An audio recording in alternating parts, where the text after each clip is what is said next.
Fala pessoal, tudo bem? Eu sou o professor Alexandre Ambrosin e você está aqui no canal Apollo Fisioterapia e dando sequência ao estudo que a gente está fazendo das orientações práticas de ventilação mecânica que foi lançado pela AMIB e também pela Sociedade Brasileira de Pneumologia e Tisiologia. Hoje eu vou falar para vocês do tema 5 dessas orientações. Eu venho fazendo lives, mas hoje eu vou lançar um vídeo falando do tema 5. Vou lançar no mesmo horário que eu faço a live, então você que não assistiu às outras lives pode assistir lá. E agora eu estou lançando esse vídeo aqui.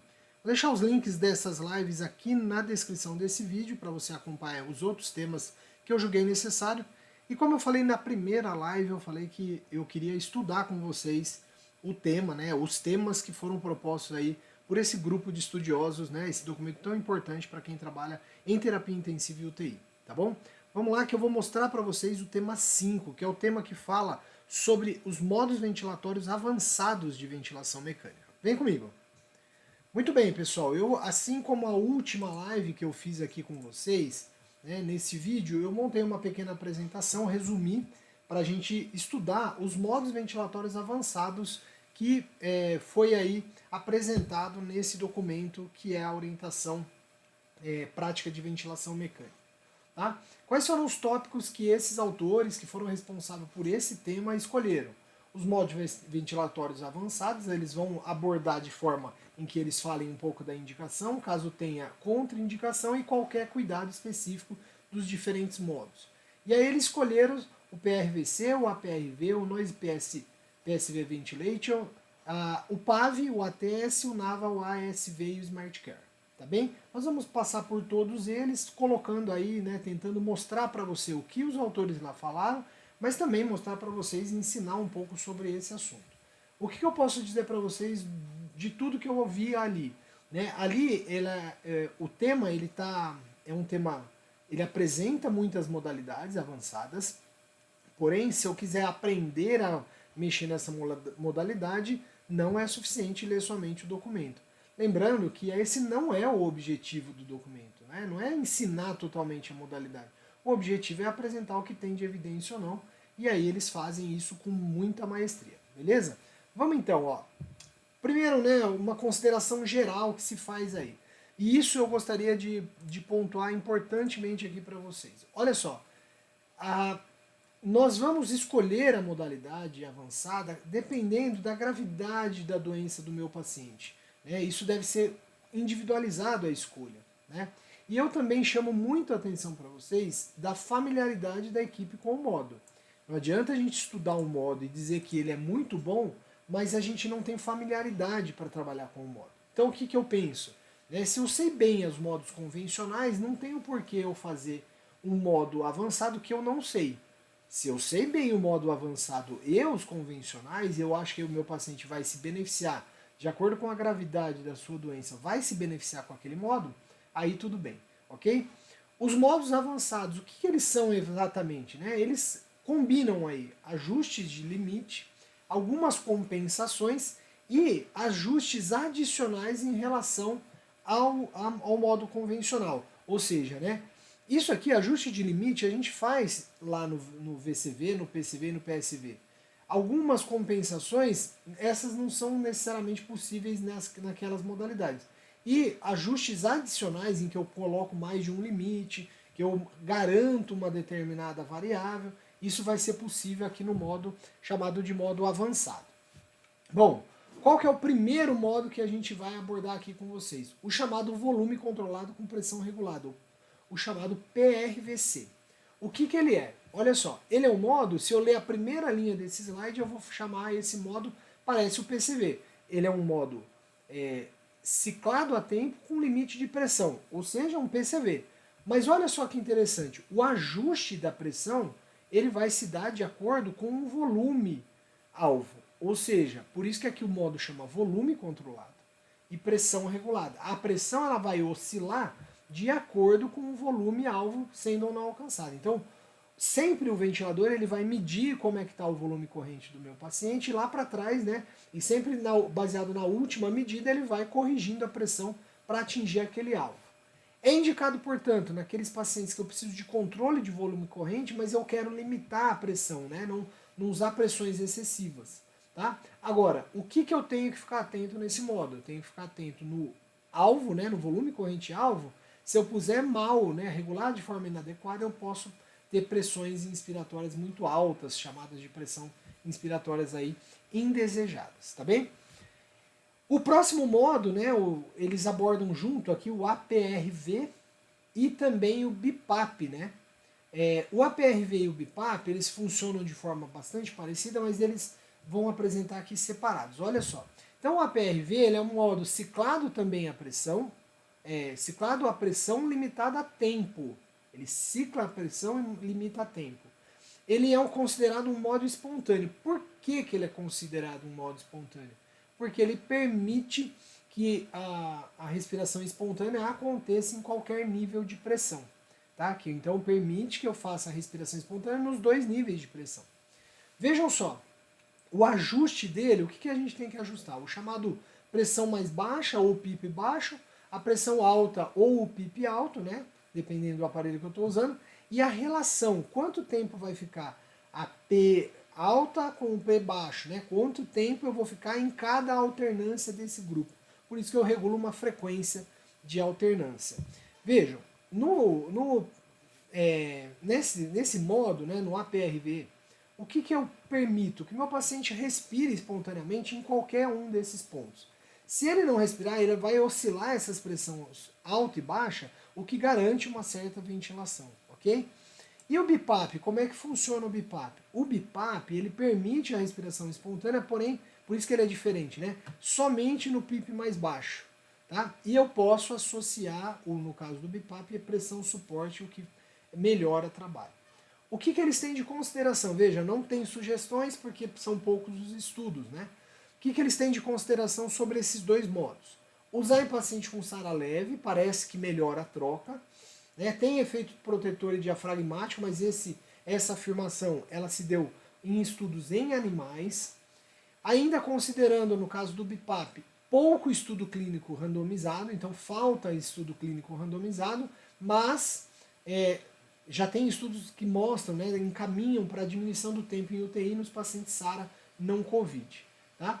E ainda não tem evidência sobre a mortalidade. Assim como eu tenho falado nas lives, olha aqui tem um espaço para a gente estudar, né, uma modalidade diferente aí. Muito bem. E aqui, ó, aqui nós temos o modo que a gente chama de Noise PSV Ventilation, né, que seria como se fosse uma confusão, um embaralhamento de pressão. O que eu posso falar para vocês desse modo? Eu não tenho experiência com ele, porém eu entendi o seguinte, né, que ele é um modo que, para que o volume não fique um volume fixo de acordo com a pressão que eu estou colocando, pressão suporte, ele vai variando a pressão suporte para cima e para baixo em torno de 30%. Né? Como que ele faz isso? De forma automática. Ele varia a pressão suporte em 30%, consequentemente varia o volume, como está aqui embaixo, e isso acontece de forma aleatória por meio de um algoritmo do ventilador. Considerar o uso dele para pacientes com insuficiência respiratória hipoxêmica, que é aqueles que têm assincronia, já que diminui a sincronia, com o objetivo de melhorar a troca e tem efeitos aí sobre a proteção alveolar, ok? Bom, e o PAV? O PAV tem a modalidade também chamada de PAV Plus, né, mas que é ventilação proporcional assistida, né, é um modo proporcional ao esforço do paciente. Também é considerado um modo chamado de modo espontâneo, baseado na equação de movimento, ou seja, complacência, resistência, fluxo, volume. Ele vai então regular baseado nessa equação, ele vai regular a pressão proporcional ao esforço que o paciente está fazendo. Né? No caso do PAV Plus, ele tem aqui estimado o trabalho do paciente. Então ele consegue, baseado no trabalho do paciente, também regular a pressão de PAV Plus. Ok? A complacência estática e a resistência da via aérea ela é medida a cada 4 a 10 ciclos respiratórios, com uma pausa muito curta ali, uma pausa em torno de 300 milésimos de segundo.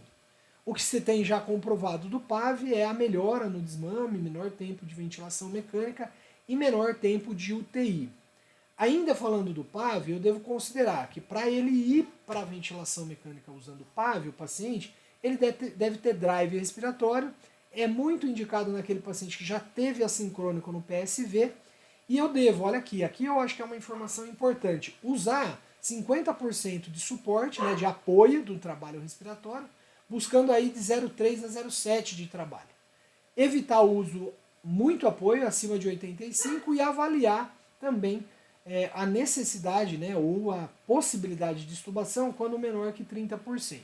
Beleza? Esse é o PAV Plus, é o PAV, né, que é o modo que normalmente usa nos ventiladores da Bend. Agora, o ATS, que é um modo de compensação do tubo. Né? Então eu uso junto, é um modo espontâneo também.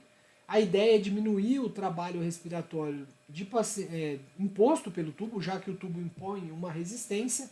E quando você associa o PSV com o ATC, né, que é o maior, que é a compensação do tubo, melhora o sucesso de desmame ventilatório. Sendo assim, então, quais as considerações dos autores, né? Eu posso usar associado ou não a pressão suporte. Ele está contraindicado naquele paciente que não tem drive respiratório, porque eu vou hiperventilar ele, eu vou jogar uma pressão para ajudar uma compensação que ele não está tendo trabalho para fazer. E eu tenho que ter atenção naqueles pacientes que têm secreção, ok? E como ele aumenta a pressão, é indicado, né, considera-se ali importante você regular corretamente os alarmes de pressão. Beleza? A próxima modalidade é o NAVA, que é a ventilação assistida ajustada de forma neural. Né? O que ele faz? Né? Ele faz um disparo e a ciclagem baseada na atividade elétrica do diafragma. Ou seja, quando o paciente contrai o diafragma, ele recebe um determinado ganho. Quando ele vai perdendo atividade elétrica, ou seja, ele está relaxando, ele vai ciclar, portanto. Né? Dispara e cicla baseado nessa atividade. Porém, ele precisa que a gente coloque um catéter esofágico, né, esofogástrico, né, e esse modo ele pode ser indicado, por exemplo, para pacientes com SARA leve, foi considerado aqui num estudo experimental um modo protetor de ventilação mecânica. O que se sabe de estudo clínico? Que ele melhora a sincronia do paciente com o ventilador, diminui tempo de ventilação mecânica, tempo de desmame e diminui a mortalidade. Porém, né, o modo NAVA ainda é uma colocação, comentário feito pelos autores é que faltam ainda alguns estudos, precisa ainda de estudar, ok? Então, ainda falando no NAVA, né, para a gente concluir esse modo, o modo NAVA é o seguinte, a gente vai usar nos pacientes assincrônicos, especialmente naqueles esforços perdidos, quer dizer, ele está tentando disparar a pressão e fluxo e não consegue, e o ventilador vai acabar sendo disparado por atividade elétrica, então por isso indicar para esse paciente. E utilizar como modo de desmame, ok? A equipe vai ficar muito atenta e precisa ficar atenta ao posicionamento do catéter. Deve-se medir assim que colocar o catéter a atividade elétrica do diafragma e ajustar os ganhos, né? Os ganhos NAVA, eles são ajustados justamente para você, observando justamente o volume corrente, a frequência e as pressões que estão sendo geradas lá. Né? O quanto de ganho o quanto de ajuda o ventilador vai dar. Tá? E assim ele vai acabar ventilando. O próximo modo é o ASV, a ventilação com suporte adaptativo. Então o ajuste desse modo aqui se baseia em pressões que vão ser colocadas para atingir volume e frequência respiratória, mas visando sempre controlar o volume minuto, manter um mínimo de volume minuto. Existe uma versão chamada de Intelivent ASV, que ela ajusta esses valores, né, de volume, frequência e pressão, baseado na capnografia, e faz um ajuste da saturação baseado numa tabela. Eles vão lá e ajustam o PIP e FO2 baseado na saturação do paciente. Esse modo inteligente, né, o Intelivent, eu não tenho familiaridade, mas o ASV eu conheço um pouco. Né? E ele é um modo que parece funcionar mesmo. Considerar então o uso do ASV naqueles pacientes que eu quero garantir volume minuto, porém ele tem que ter um drive respiratório e também em pacientes que têm drive inspiratório instável. Né? Aquele paciente que ora dorme, ora acorda, esses pacientes, quando ele entrar nesse modo, né, em que ele para de ter drive respiratório, o ASV entra em controlado. Ele consegue fazer ciclos controlados. É também indicado em pacientes assincrônicos e com desconforto durante a ventilação mecânica. Ele é um modo mais confortável. Agora eu preciso ficar atento no seguinte, monitorizar vazamento e secreção, porque ele mexe com a quantidade de volume que o ventilador está avisando. Tá?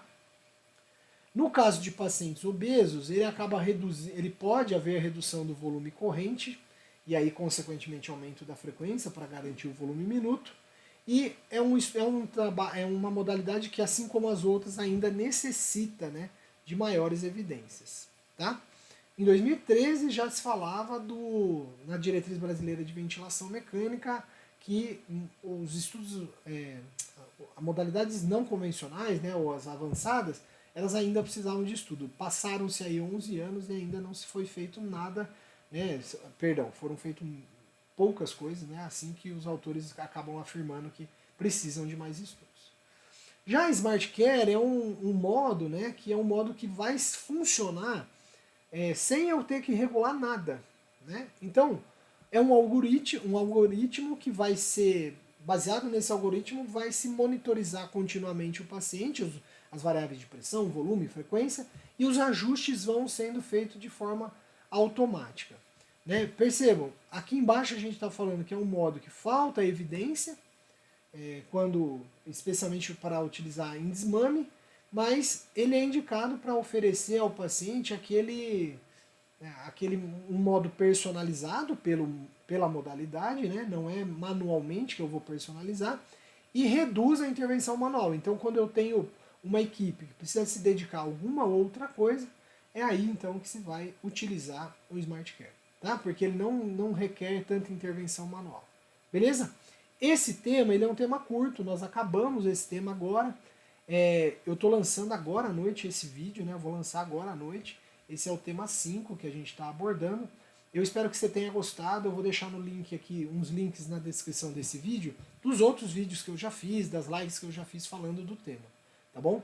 E aí, se você tem interesse de continuar estudando comigo, escreve aqui nos comentários, comenta comigo aqui qual tema você quer que eu aborde desse documento tão importante que são as orientações práticas de ventilação mecânica. Beleza? Um grande abraço a todos e até o próximo vídeo aqui no canal Apollo Fisioterapia.